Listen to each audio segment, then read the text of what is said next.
Assalamualaikum warahmatullahi wabarakatuh. Salam dahsyat, salam luar biasa, salam perkasa. Pada kesempatan sesi video kali ini masih bersama saya Dr. Eko. Saya akan membahas lebih rinci bagaimana kita menghitung kapasitas kipas kita. Seiring dengan berjalannya waktu, kipas yang kita gunakan di kandang closed house pasti akan mengalami penurunan.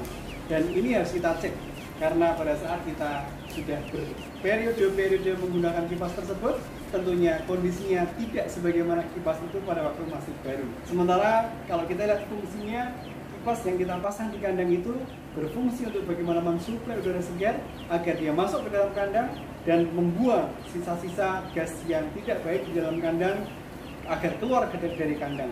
Selain itu juga, kipas juga akan membantu untuk bagaimana bisa meminimalkan kelembapan di dalam kandang.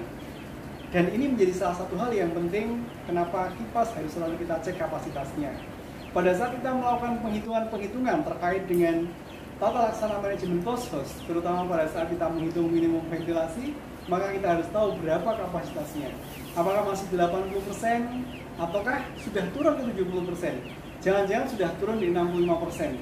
Sehingga minimum ventilasi yang kita hitung tidak memberikan dampak yang baik terhadap pertumbuhan ayam.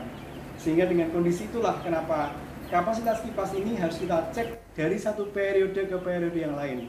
Setelah ayam dipanen habis, pada saat cuci kandang sudah selesai, pada saat persiapan check-in sudah dimulai, semua sekam sudah ditebar, dan pada waktu sebelum check-in kita perlu monitoring lebih rinci bagaimana kapasitas kipas itu agar kita sesuaikan. Pada saat kita menghitung kapasitas kipas dan ternyata kondisi kapasitasnya sudah mengalami penurunan, kita masih ada waktu untuk mengganti, kita masih ada waktu untuk menservis.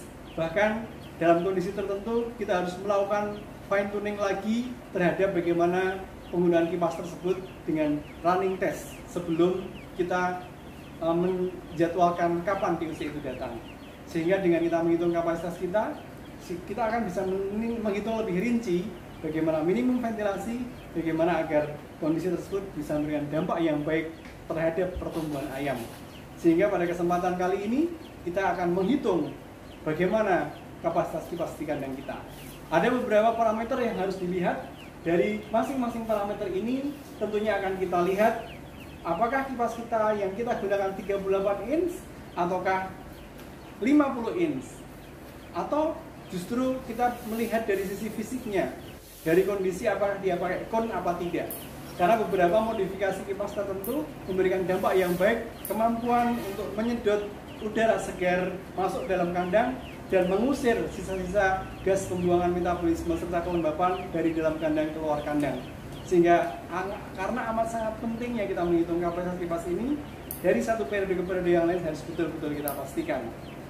Silahkan diamati rumus yang sudah tertera. Rumus ini adalah rumus yang memang menjadi salah satu acuan kita untuk menghitung kapasitas kipas yang dimiliki. Ada 9 titik yang harus kita cek. 9 titik itu masing-masing kita cek dengan alat anemometer. Cukup menggunakan alat anemometer kita bisa melihat bagaimana kecepatan dari 9 titik tersebut. Kemudian setelah 9 titik dihitung di rata-rata, setelah di rata-rata baru ketahuan berapa rata-rata kecepatan dari 9 titik yang kita hitung per kipas. Dan setelah itu kita baru sejajarkan dengan potensi realnya.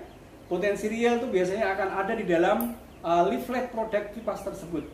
Berapa CFM yang masih standar dan berapa CFM hasil penghitungan kita. Kita akan mengetahui apakah 60% atau 70% atau masih 80%. Dari pengalaman lapangan yang kami jumpai, selama kapasitas kipasnya masih berkisar di antara 80% ke atas, ini masih memberikan dampak yang baik untuk memberikan kondisi yang nyaman di dalam kandang ayam. Tetapi ketika sudah di bawah 60%, di bawah 60% ke bawah, kita perlu cek lagi apakah kita perlu servis atau kita bahkan harus kita ganti kipasnya.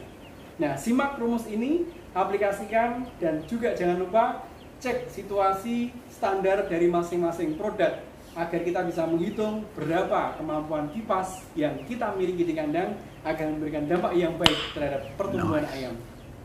Salam dahsyat luar biasa, jangan lupa like, comment, and subscribe channel ini agar bisa memberikan manfaat kepada seluruh peternak di seluruh Indonesia. Terima kasih. Assalamualaikum warahmatullahi wabarakatuh.